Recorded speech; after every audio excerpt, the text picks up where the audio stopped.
The 2006 GT Light National Championships. It was cold and damp at the start as Jim Decisive led the pack to turn one. Everyone else behind him was struggling for position on the damp track. That wet track wreaked havoc early on as the number 42 of Dan Robson took a spin. Not long after, Pete O'Shadowin in the number 72 tapped the wall out of turn 8. Peter Zeckert's day ended early with a water pump failure as Decisive continued to stretch out his lead. The battle for second with the number 64, Bill Gilcrease, and 48, Doug Ruthroff, heated up. Ruthroff couldn't get by. But at the line, it was Decisive with nearly 16 seconds in hand, takes the checkers and the national championship.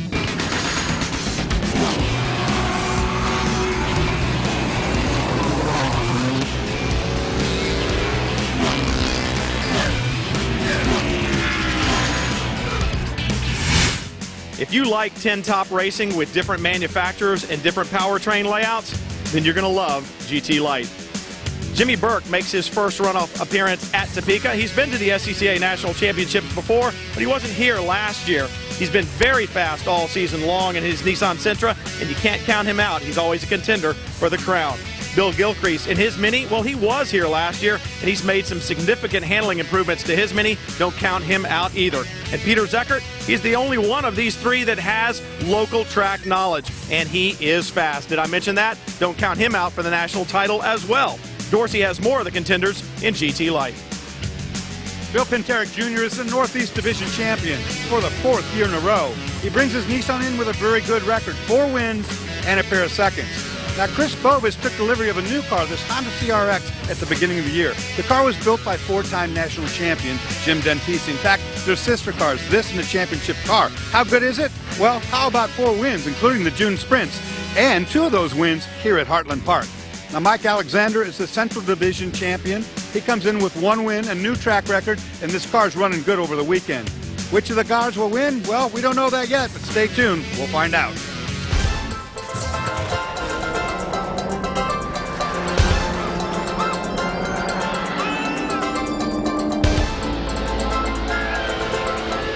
The SCCA National Championship Runoffs. To many club racers, it is the pinnacle of their sport. To win here can be the culmination of decades-old dreams. And today, for only the 3rd time in history, a national champion will be crowned in Grand Touring Light class. Hello everyone, welcome to Heartland Park, Topeka. For only the 2nd time the SCCA National Championship Runoffs will be here. I'm Brian Till, along with Dorsey Schrader. Chris Neville, Mike Johnson will be down in pit road for you today. And this racetrack just gets better and better. It's great that we're back here for the 2nd time. Ray Irwin and his group really developing this facility, Dorsey.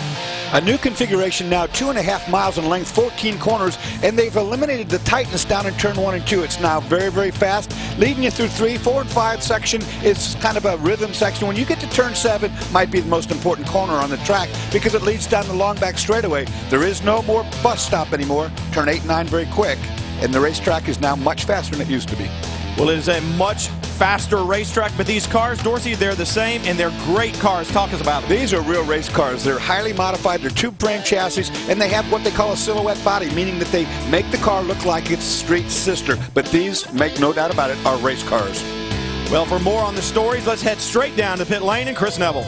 Well, Bill Penterick Jr. will be starting 5th on the grid. In fact, that is his best finishing position at the runoffs. Now, back in 2003, his wife encouraged him to get a new race car. The next year, she asked for a horse. The year after that, his daughter asked for a horse. Now, 4 years later, they have 38 horses and a 40-acre horse ranch. I guess the moral of the story is, if you want a new race car, expect a few horses. Mike? Well, for 26 years, Jim Hargrove had dreams of coming to the runoffs. He finally made it for the first time last year, but he had engine trouble the whole week, blowing up motor after motor after motor. He got up to 6th place in the race after starting dead last, but after that said he blew up another motor, said, I'm not building my own motors anymore. He found Christensen Racing engines. Now the car's been in the front all weekend. He qualified this thing position 9, but he's got a 2,000-mile tow all the way back home to British Columbia, and he wants to make sure he puts a medal on his rearview mirror for that drive home. Guys? Well, that would definitely help the long drive home, and I love the story about the horses. Plenty of horses, plenty of horsepower in this GT Light class. We'll be back to bring you all the action of the SCCA National Championship Runoffs right after this.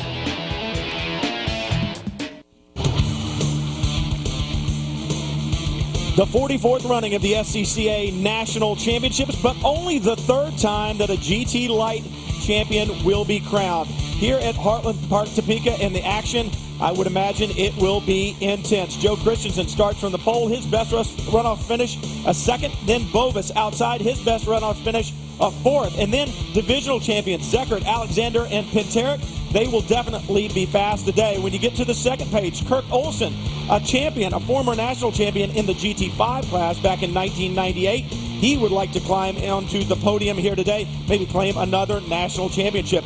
But the story down in 29th, Jim Dentisi. Dentisi is our defending national champion in class way back in 29th. A good look at the grid, the cars lining up on their pace laps, and it is cool here today. It's going to take some time to get temperature in those tires. And we're going to have some good shots for you today from Onboard. Jim Hargrove in the number 88 car will bring you some shots. There's a look from his car right there. He'll roll off in 9th in his Honda Civic. Hargrove will be right in the heat of the action, Dorsey, I would think. I'm surprised these guys not doing a lot to warm their tires. Normally you would think you'd really be going back and forth a lot. You talk about Dentisi being a story. Well, he is a huge story down on pit lane, Chris. Well, Brian, as you mentioned, our defending champion starting all the way at the back of the grid in that little Honda. Now, he wasn't here this week due to a business obligation, so he didn't get a chance to qualify. But everybody is expecting to see the same type of speed we saw out of last year. Actually, the chatter on the grid thinking that Jim Dentisi should be up in 10th place after the third lap. Mike? Brian, you mentioned earlier about this is the third year of the GT Light class, but the thing is, this is the third different track configuration. Mid-Ohio, Heartland last year, Heartland this year.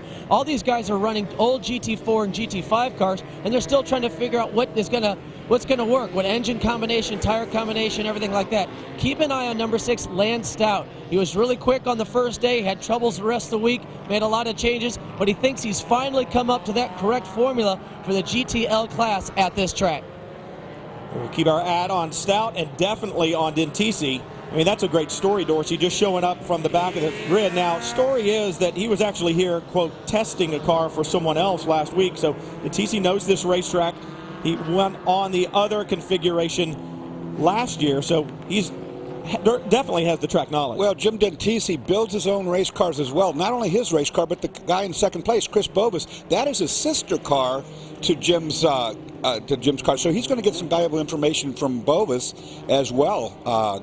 Dentisi, longtime competitor, won't be in the back long. I don't know if he can make it through 10th in one lap because he's got a lot of guys around him he's going to have to get through. It's a pretty deep field, and as talented as Dentisi is, like you said, Dorsey, it's a long way to go, and this is a very flowing racetrack now. You talked about how the changes have been made here. It's very quick. You don't have those big braking zones where you can outpass or outbrake people anymore to make those easier passes. So he's going to have his work cut out for him. And believe me, Joe Christensen and Chris Bovis up front, they're not going to sit and wait. No, they're going to take off pretty hard. Turn 1 and turn 2 now are almost flat out in these cars. One thing that changes, though, you cannot have car-to-car contact or get off the racetrack down there, or you'll have a big accident. Field lining up behind the Volkswagen pace car, the official pace car here of the SCCA National Championship runoffs. And it is early in the morning and it's cool outside as well, Dorsey. Tire temperature, I would think that is going to be an issue here. Tire temperature and tire compound, what they decide to go out on, it's only in the 50s right now. So you could probably risk going to a lighter tire, a softer tire, but how hard can you run it? Christensen, the number 24, the red Acura Integra, brings the field down. Bovis outside in his Honda CRX. Looking for the green, lined up, the green flag waves. We are racing in GT Light. Down to turn 1, it looks like Bovis got a good jump in his little CRX. Leads through the kink, down into the faster turn 1, and now on board. Good look with Jim Hargrove riding with him as he goes up through turn 2, 3 here. So a lot more fluid through there this year. You could see it was not nearly as much stop and go, and right now the field sorting out a little bit side by side back here in the back, but the first few rows definitely lining up, and I gotta believe a lot of these people, Dorsey, are just taking their time and saying, hey, let's just make sure we get some tire temperature before we really go for it. But look at the rest of the field, and where's Dentisi? That's exactly what I'm looking for. Where's there? Here he comes up the inside right now, and that's going to be pretty tight, 3 wide. Squeezing around the number 11. You saw him going past Paul Jensen there. He's worked his way by, and now another car goes down to Decisive, the 44, and the next car in line, Brian Floyd. He works his way past him. No, side by side, right up inside. And that's the problem Decisive's going to have. Other guys racing around him, and they're not going to give him a lot of respect just because he's the defending national champion. No, he kind of shook up that battle right there. He got through about 5 or 6 cars all at once after they almost made contact down in the corner. Oh, and he's picking them off several at a time. Decisive now on the march. Has picked off several cars. See the little yellow Mini, the next car in line. Decisive has him in his sights, and he will try to work his way past. That is the number 60 of Joel Hipp. Decisive makes easy work of Hipp. And now the next car in line would be the 72. Peter Shadow. Off. Big crash there. That's the 33 car. Kirk Olsen, past national champion. And I don't know that he didn't get some help right there. You saw a lot of damage on the front end of the car. And that's on the fast back part of the section. That's about turn 10 is where that accident occurred. You see Decisive now as he's still working his way up through the middle of this field. Now you got to have a lot of confidence to come down here, not run any practice, not run any qualifying, start the race from behind. Well, he's next national champion. I'm sure the confidence level's there, but boy, look at that Honda fly. And Decisive just past Mark Connolly. He is working his way up, trying to get the timing and scoring working. SCCA having a little bit of a problem right now with their timing and scoring computers, but you don't need a computer for this.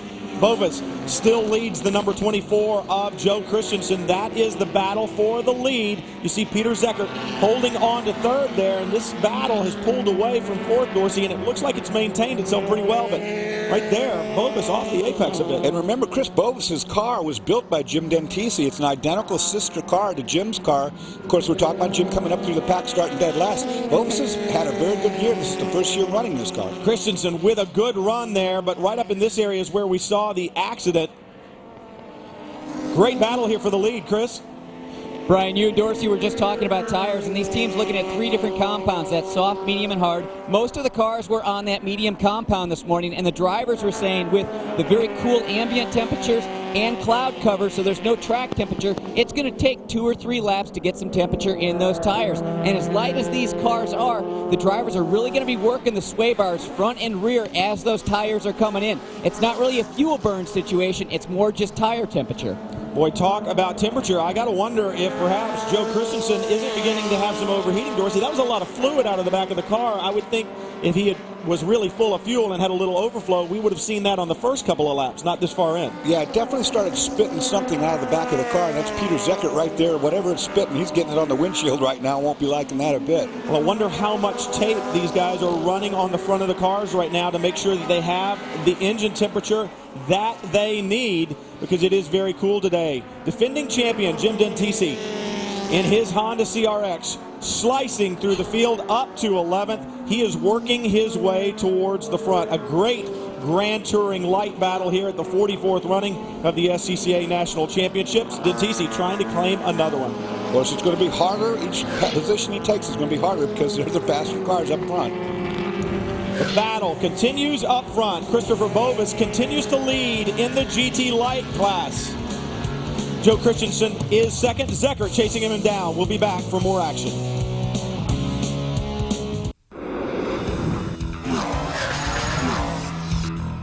Racing is expensive. From go-karts to Formula One, drivers always find a way to spend more money than they usually have to try to stay competitive. But what happens when the final race of the year comes up and you don't have enough money left to get your car to the racetrack? Well, Dave Patton came up with a great idea. Sell sponsorship to friends and family for $35. How did you come up with that idea? Well, we had an email going out covering the race season, and we decided, when we decided to go to the Nationals, that we'd ask for some support from our friends and family, asking for a $35 minimum donation. And that's how we came up with the idea on how to get sponsorship for fuel to get here. Well, that was a great idea. You obviously made enough money to get here. Bad news is, guys, he's got to win this race if he wants to make it home. Well, Dave Patton needs to get some speed He's running 15th right now, so it's great that he got here, Dorsey, but if he needs to win this thing to get home, Dave Patton may be moving to Kansas. You got to have a whole lot of friends for $35 a piece. You would have never made it here. No, I would have had to ask $3,500 and hope for one hit. Dave Patton currently running 15th. It's great anytime you can get to the runoffs and you do whatever you can do. As I said at the beginning, this is the pinnacle of motorsports for these SCCA competitors, and you do what you can do to get here. Right now, Peter Zeckert doing what he can do to get by Christopher Bovis. This is the battle for the lead. Zeckert has worked his way past Christensen, and I got to wonder about the 24 car, but the 45 having a good run, Chris. Brian, when you look at this class, it is a combination of GT4 and 5 in this new GTL L class. And Peter Zeckert has come up with an interesting foster program trying to get participants to come out and get involved in racing. And what he's doing is he's trying to line up old cars that can get to the racetrack with drivers who haven't been doing a lot of racing. He's putting loans together. He's trying to broker deals. And in the past year, he's increased participation in the class by 35%. And right now, he's forecasting that should increase another 5% next year. So really, he's kind of getting the name in the class as really that granddaddy of the group, the guy who's trying to really push this thing forward, and it's going great so far. They call him the grandfather of GT Light. Grandfather because he's doing all this work for these cars. You know, nobody knew which car to go with, a 4-car or a 5-car. And these GT cars are all, like I said at the beginning of the show, they're all silhouette cars. They're all two-frame cars. And whichever car you run, 4 or 5, the difference is going to be how light the car is and what size engine it has. As we watch Jim Dentisi on his charge all the way up to the front from dead last to 8th. Up to 8th. And what the car is in front of him right now, the little day-glow yellow and green Mini of Bill Gilcrease. Gilcrease certainly knows how to pedal around. He's a divisional champion. We talked about him earlier. He's improved that Mini, but Dentisi beginning to close down on him. And up front, the battle between Joe Christensen and Peter Zeckert has continued to heat up. These guys really leaning on each other. Where's Chris Bovis? Remember, it was Zeckert and Bovis that were having a really good go. There he is up there in front.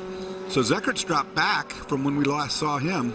Well, Bovis, the beneficiary of this battle between Zeckert and Christensen, as they were doing battle, that took the heat off him a little bit. Now it looks like the battle between Zeckert and Christensen has settled down a bit. But each time Joe Christensen drops back, he's able to claw his way back up towards Peter Zeckert. But he still has that fluid draining out of the back of the car. Yeah, I'm not sure. It wouldn't be gas overflow now. We've gone through there. You see it right there. Pretty good. This is the pole sitter we're talking about. Here's the battle. This might explain what happened. Peter Zeckert in the 45 up front. Here comes your pole sitter. Oh, up inside, and yeah, they got together a little bit there, I think. That was a bit optimistic. Yeah, I'd say, yeah, a little bit. That was definitely a bit optimistic. That was up in turns 4 and 5, and the mistake really cost Christensen. It's dropped it back a little bit, and you can't help but wonder if it perhaps damaged that left front a little bit, although I don't see a lot of rub marks up there. I'm really looking at that water situation. It's not coming out anymore. That could be good or could be bad. It depends. When the water stops dripping, that's not always a good thing, Mike. Yeah, down with Sam Halkias, crew chief of the 24 car. Looked like he got a jump there at the start. Did he say anything on the radio or just not get to green quick enough? He's not talking just yet, but I think he wanted an earlier green to get a jump in turn 1. We're worried about the final down to 1, so he can play it safe. Looks like we're dropping back. We're running good lap times, just haven't seemed to get up there. Bovis seems to be a little quicker right now, but we'll see how the tires last. Now, will he start talking to you and tell you what's going on with the tires or not really? Yeah, we'll talk this lap probably this time around. All right, good luck. Thank you. Sam Halkias certainly knows how to drive. He is a very strong competitor in his own right, so for Christensen having a crew chief like that, that is a great thing. Christopher Bovis, though, continues to run out front. Christensen still suffering some problems of that battle with Peter Zeckert. We'll be back to more GT Light. There's your top 5.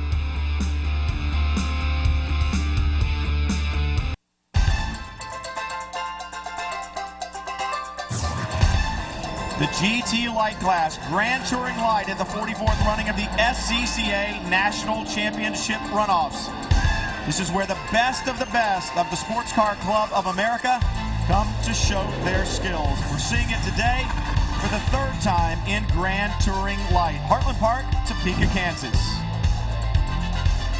Christopher Bovis continues to run out front. Peter Zeckert in 2nd.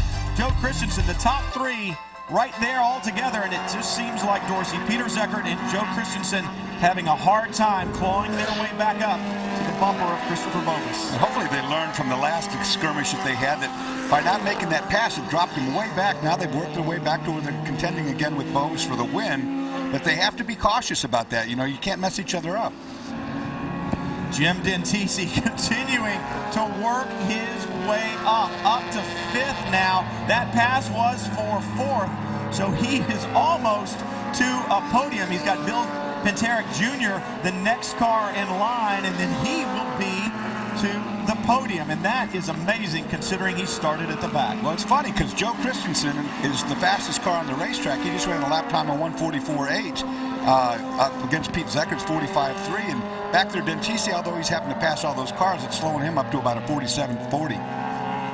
Once he gets some clear air out in front, we'll see what kind of a lap time Dentisi can run, but he's got a ways to go to catch Penterick. Look at the gap, a lot of empty racetrack. You see all the people who have fallen victim to Jim Dentisi's Honda.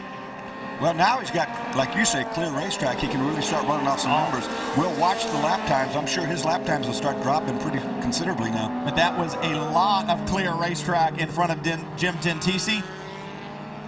Right now, Bovis, a bit of clear racetrack in front of him as well, but he's got mirrors full of Zeckert and Christensen. They're not going anywhere, Dorsey, but they're not getting any closer either. Now, these guys run a pretty good, same kind of pace, and that's a good look at turn 1 and 2, the reconfiguration, how fast it is. It was really tight last year, as we saw. Now these cars almost able to do that flat out. Oh, Problems for Zeckert. Zeckert just fell off pace. I don't know if he missed a gear or what, but this car slows. Well, that would be heartbreak for Peter Zeckert. Last year, he had a water pump failure, and that put him out of the competition, and Christensen just flew by him. So Zeckert, with some type of a problem, did he miss a gear going in there, Dorsey? Because now he seems back up to speed. I think he could have missed a gear back there because the car all of a sudden just slowed right in the middle of the corner. Right here, the car starts to slow up. He loses his drive for whatever reason. And you see Christensen just take advantage, run right around the outside. Good move for Christensen to go around the outside. That is not really where you want to be. A lot of marbles out there. But Christensen with a good move. Perhaps, you know, turn 3, the entry there is a lot faster than it has been in years past. And you're slowing the car down. You're going down a gear. Perhaps Zeckert just missed a gear. Perhaps he's missing a gear. Yeah, certainly you can do that. You can get yourself on a downshift and get into neutral and not get in the gear you want, and it's going to stumble the car for a minute. But it looks like you say the car's back on song again. Well, I'm seeing fluid continuing to come out of the back of Joe Christensen's car. Peter Zeckert has some type of a problem, and Jim Dentisi is up to 4th. Dentisi could end up not only on the podium, but up to 2nd as well. But look at this great battle. This is the battle for 6th. Gilcrease in that little Honda Civic there at the back, and then that's Lance Stout and Mike Alexander leading that parade right now, and what a great battle this is. And that's the good thing about this class, Dorsey. You're talking about the different types of cars, GT4 and GT5 being combined together, and it's great to see them all out here. I love that, Minnie. This new reconfigured racetrack has 2 completely separate different ends. There's one high-speed end, and there's this end right here. They call it the autocross end, where you really have to have a good handling car, get a good rhythm through these corners. But once they leave there, they go down this long straightaway, it's all about top speed and horsepower there. Gilcrease all over the back of Lance Stout in the number 6 car. Great battles throughout the GT Light class here at the 44th running of the SCCA National Championships. Christopher Bovis continues to lead.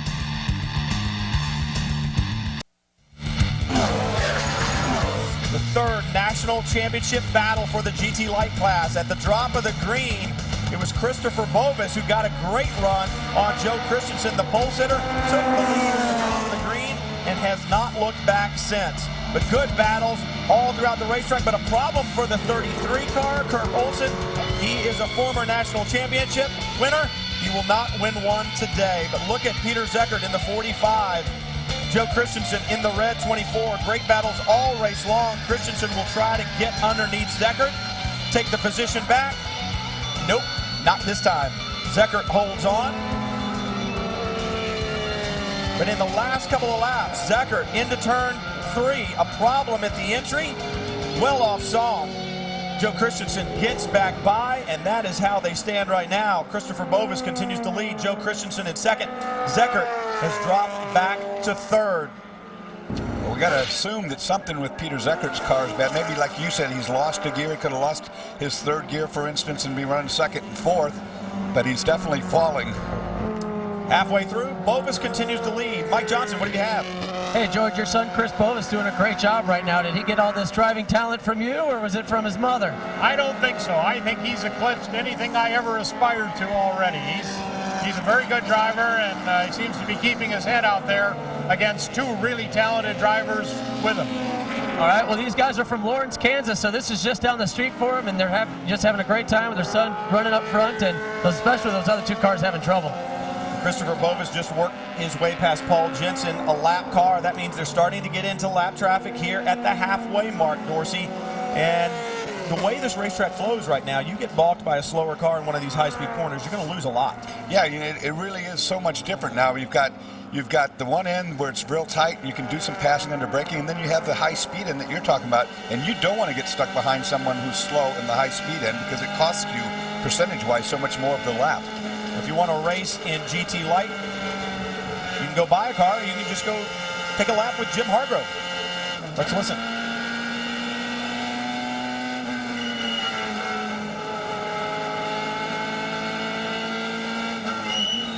You know what you're looking at right here is the brake fluid reservoirs and the clutch reservoir that holding the fluid that goes to your front brake, rear brake. There's different reservoirs for each, and then the third one, of course, is for your hydraulic clutch.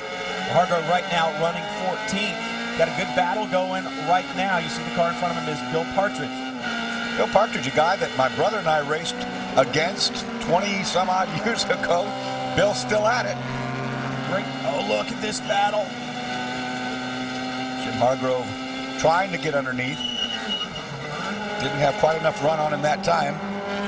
Partridge in a Nissan, Hargrove there in his little Honda. So a good battle of different makes, and that's one of the great things about this class. Like you talked about, purpose-built race cars, different types of cars. Of course, when Bill Partridge and we did battles, they weren't Nissans, they were Datsuns.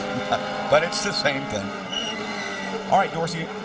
People at home may be listening very closely to this, the squeaking when he goes to the brakes. What is that? I was about to say that. That is brake pad squeal that you're getting off of that car. You don't hear it in race cars very often.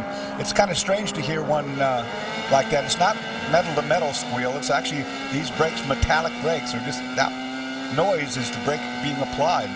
Interesting line there onto the front straightaway. He didn't let the car track out a lot there across the start-finish line, and that's a lap with Jim Hargrove around as he flows into that new wide-open turn one. Jim Dentisi, your defending champion in the GT Light class, up to fourth. Dorsey, he's running good lap times, 48 flat, but when you look at Christensen really is the class of the field right now. Now, he may have a little bit more open racetrack than Dentisi had that time, but Christensen right there at 45 flat. Everybody else about a second behind. Yeah, I've said that all along. It's Christensen's car has been the fastest car on the racetrack as far as lap times goes. Jim Hargrove giving us some great shots from the GT Light class here at the 44th running of the SCCA National Championship. Christopher Bovis continues to lead. Christensen chasing him down.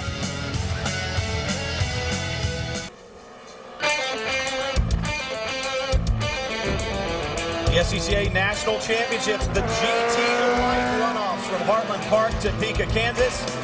Great battles all around the racetrack throughout this event. Closing down now in the final third of the event. Christopher Bovis continues to lead, but Joe Christensen has done battle, wants to climb his way back from his drop there at the beginning. He started from the pole, gave up the lead right off of the drop of the green to Bovis, and has now climbed back onto the rear bumper of that little Honda Civic right there in front. So Christensen has worked his way back up, Dorsey, but still that fluid out of the back of the car, and whatever fluid it is, there's not nearly as much on board as there was when this race started. And you don't get, I mean, these races are only a half hour long, so you wouldn't overfuel. You wouldn't have that much fuel blowing out, so you have to assume then it is, in fact, water. It's not slowing him up, and he's running the fastest race laps of anybody out there. Just ran a 45.20, so it's the quickest car on the racetrack, but can he find his way around Chris Bovis? Not yet. Catching him is one thing, passing him is another. We already saw Christensen trying to work his way past Zeckert. He had caught Zeckert and couldn't work his way by until Peter had a problem there in turn 3. So now he's caught up to the back bumper of Christopher Bovis, and we'll see if he can work his way by there. But remember that great start Bovis got. He timed the green perfectly. Oh, here's Pete Zeckert right now, I think, and everybody's starting to catch him up. This is the battle for 5th and 6th on back. No, that is not Zeckert. I'm wrong. Now that is Mike Alexander, That's then Lance Alexander. Stout in the silver and black, number 6. They're working their way up through. You see right there, Alexander turning in. That Stout right behind him in that silver and black machine trying to work his way up to the front. And then Bill Gilcrease in his little Mini still holding station there behind Stout. Seems like the Mini maybe out horsepowered a little bit here at this more flowing Heartland Park.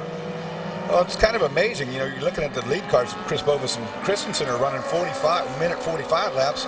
All these guys are running in the 50-second range, so 5 seconds a lap off. That's Bill Pentarek Jr. right there leading this group. And look at that, 1, 2, 3, 4, 5, 6 cars basically nose to tail. It's a great battle, and that's how close this GT Light class can be. Christopher Bovis has checked out a bit. He's taken Christensen with him. Zeckert has fallen back here off of that. Somebody over there with the car 2 parked over up against the wall. That was Bill Partridge. Look at this battle. Pentarek trying to hold off Gilchrist. Great job there. Chris, what do you have on the 04? Well, Brian, we always talk about preparation, and Mike Alexander saying he's never been more prepared for a race, and it's been very uneventful too. The car is so ready for this race, but he has been sick the past few days, so he didn't feel that he was ready. Now, I asked him what's his best moment so far. He said qualifying fourth. That's the best thing I can do in racing. I was hoping to get a win, but he said the Hondas here are just way too tough. Pentarek trying to hold on, but Alexander all over the back of him. Then you see Gilcrease all over the back of Lance Stout. So great battles for 5th and for 7th right now. Great battles all around this Heartland Park circuit. The sky is beginning to cloud up a little bit. Is rain in the future? We'll find out. Your ride on board the number 88 with Jim Hargrove. We'll be back to GT Light.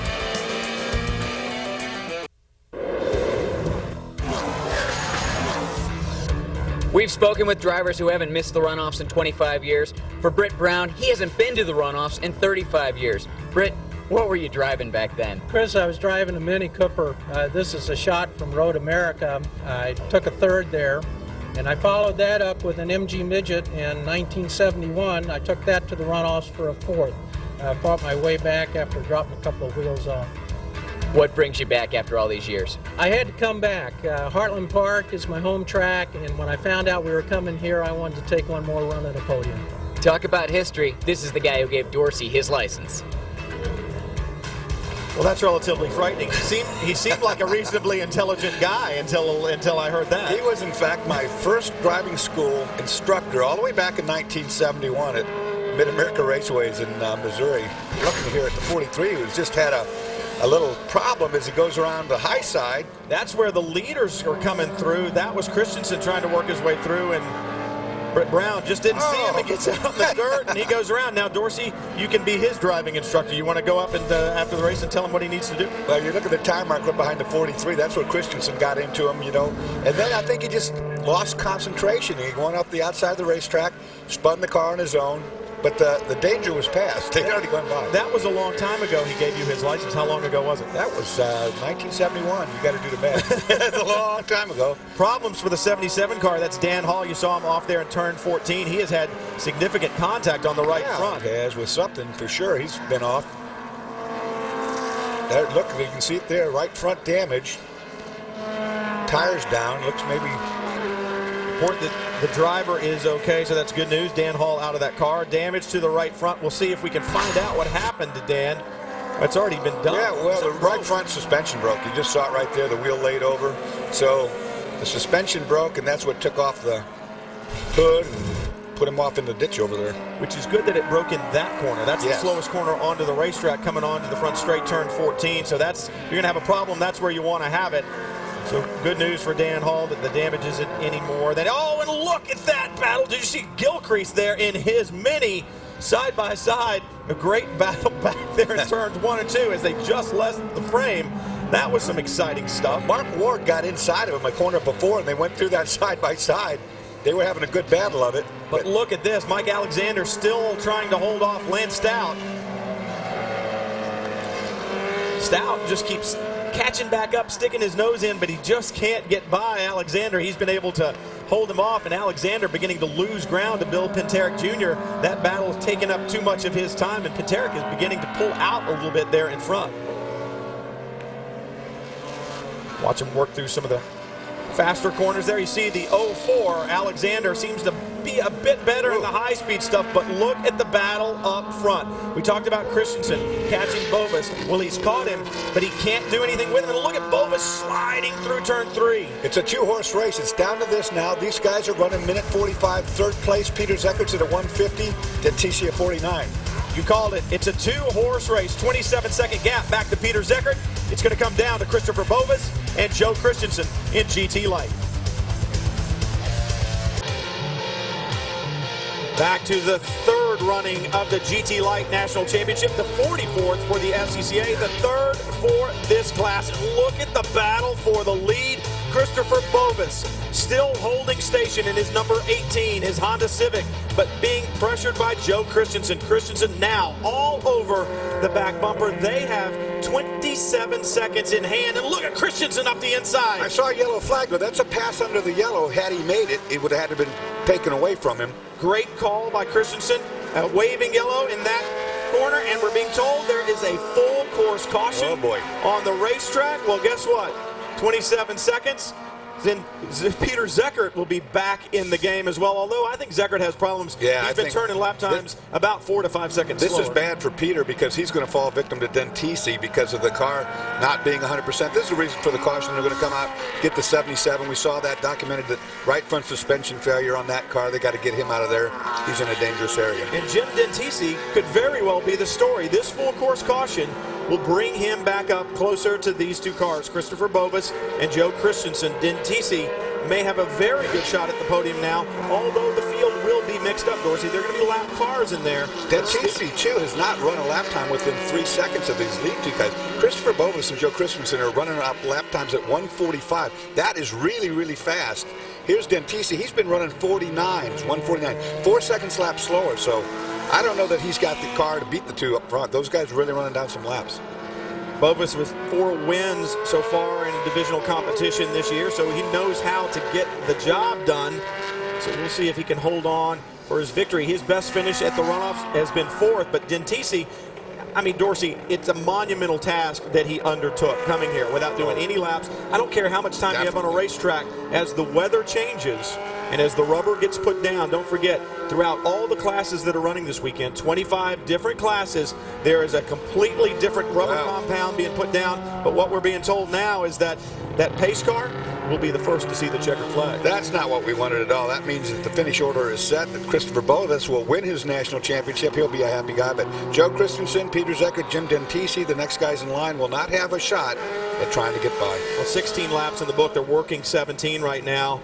There's no way they'd be able to get it cleaned up before they could get back around to the start-finish line. So seems like it will finish under yellow. I don't know if Christopher Bovis has been told that yet, but don't forget, just because the pace car is out there, they still have to complete all the laps, and I still wonder about Joe Christensen's car and the fluid that's been leaking. Mike? All right, we're just going to the wall so we can get him across the line. Is that what you wanted? Oh. Hey, I'm with Mom and Dad down here. We just saw him cross the line, but one more lap to go. How proud are you guys right now? Oh, we're really proud. He's such a good kid.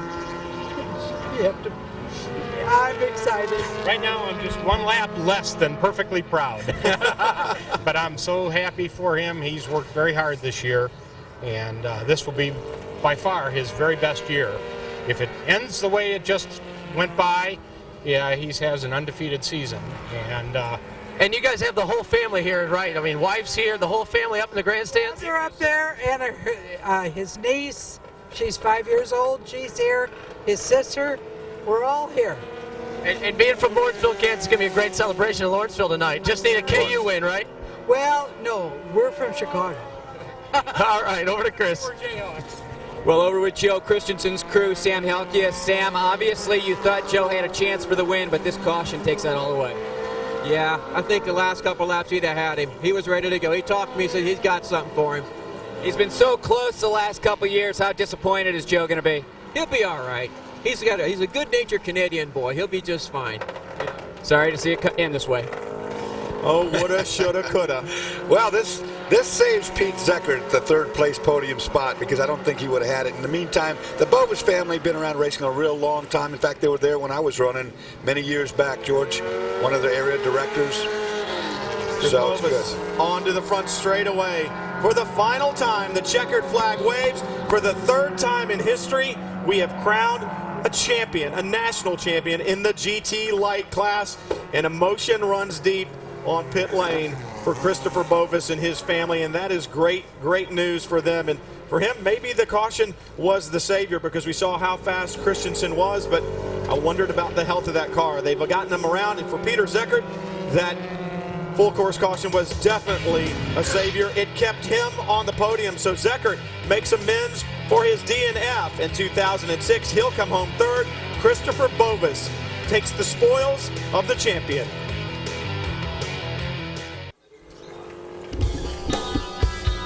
For some competitors in the SCCA, they try for decades to win a national championship. For Chris Bovis in the Grand Touring Light class, the fourth time was the charm. Let's head down to Mike Johnson. Hey, Chris, you had a great start there, and you never looked back. Great job. That's right. You know, we got a great start, and we were hoping if maybe Joe got the jump on us that we could just push him and run him out of tires. But if there's an opportunity at the runoffs, you got to take it. So I'm glad we're able to do it. Glad we're able to lead all the laps and keep this car in one piece and make it here talking to you. Were you concerned about that yellow at the end, or did you know when that yellow came out that it was all yours? Because he was definitely pushing hard. Well, yeah, actually, I was pretty thankful for that yellow. I mean, obviously, we want this to go green the whole time, but he was awful close. So I was really nervous about restarting it. All right, great job. Thank you. Great job by Christopher Bovis, and it really all happened at the drop of the green when he jumped out in front, took the lead, and never looked back. But it certainly wasn't easy. Christensen, Peter Zeckert, they all put pressure on him throughout the event. And you see the clouds in the sky beginning to really thicken up, Dorsey, and they got this thing through just in time. Bovis with the victory, Christensen, then Zeckert, but look at fourth. Decisive from dead last, no practice laps, no qualifying laps. Ex-national champion or reigning national champion makes it to fourth. That's a great effort by him. And the battle 5th through 8th raged the entire time. Jim Hargrove in 12th brought us some great pictures, and it was good to see the battles from in-car there on the racetrack. Britton Brown, your driving instructor, the man who gave you a license for some reason, had a reasonable run, even though he had some problems a little bit. Lance Stout dropped back a bit there at the end. He had a good battle going. He was up there in that battle for 5th, 6th, and 7th, but dropped back a little bit. And look at the checkered flag, the celebration. Chris? Joe, great battle up front until that caution came out. Did you have a chance to challenge for the win? I think I did. I still had some tires left, and I know our times weren't dropping off at all, so I believe we had lots left. You've come up just short the past couple years. How disappointing? Yeah, very disappointing, but my hat off to Chris. He didn't make a mistake the whole race. Good job. Thank you. Well, Joe Christensen at the runoffs for the 5th time, and like Chris said, he just seems to come up short. 2nd place yet again, but he certainly has the speed. I think he would have gotten second. I think he would have gotten the win. He would have gotten by, I believe, but just that yellow. He just needs a little bit of luck. Decisive certainly had the speed, Mike. Yeah, you know, you definitely made it hard for yourself. No practice, no qualifying, start dead last, finish 4th. Great run. Well, we figured if I couldn't get here and do the whole weekend, it just wasn't worth it. So I figured, let's have some fun and see how far we get. That full course yellow, boy, I was praying for that. Trouble is we didn't get to race at the end of it. But that was exactly what I needed. But you still had a victory today, because that was what, your car, your engine that crossed the checkered line first? Well, it's Chris Bovis's car, and it's a car that we built same time we built this car here back in the early 90s. And it's a motor that I just built, and I helped them test it and get it going, and we're really proud of him. That's his first one. Yeah, all right, well, I guess next year you're going to try to show up a few days early and maybe go back for that gold. Jim Decisive's going to set his alarm clock a little earlier. Pete Zeckert now at the end of a rope. We knew that his day was numbered. Whatever broke finally did break. He was lucky. The yellow came out, saves him. Talk about dodging a bullet. Yeah, he would have never held off Decisive. Now with whatever was wrong was, now finally broke. Zeckert ends up on the podium, but stranded on the course. Chris? Bill Pinterick finishes out the top 5 here. Bill, you just didn't get a handle on it. Was the cold weather today? I think it probably had something to do with it. We were looking for more sun on the track, and I think the car would have handled a lot better. Well, everybody had a good run here today. I'm sure they wanted to finish under green, though. Well, you always want to race to the checkered flag, Dorsey. You don't want to see a full course caution, unless, of course, you're Christopher Bovis. Well, this has been the coldest day that they've had a run in, and some people might have gone with softer tires. You don't know. It definitely changes when you got a race that's a half hour long, and you can do tires that are good for a half hour. Well, trying to guess the weather, you talked about it as cold as it was. I mean, that was really probably the call. What tires do I go with? Because the track is going to change. The day is going to warm up as you go. Yeah, it's going to get warmer as it goes on right now. These guys raced in 50-degree temperature. That's pretty cool. The other thing is these guys attacked a new racetrack here this weekend. They've got some data to put in their book for next year. Yeah, no doubt about that. And they will log that data. And, of course, next year, a whole different set of circumstances. And who knows, maybe a whole different racetrack, too. Plenty of action in the GT Light race today, but for Christopher Bovis, it was all in his rearview mirror. Christensen and Peter Zeckert, they too had good runs, and they'll finish on the podium. But for only the third time in history, a champion has been crowned in Grand Touring Light. And it's always great to win a championship, but to be one of the first, it makes it that much more special. Christopher Bovis celebrates the victory. He will put his name on the trophy, national champion. Thanks for being with us.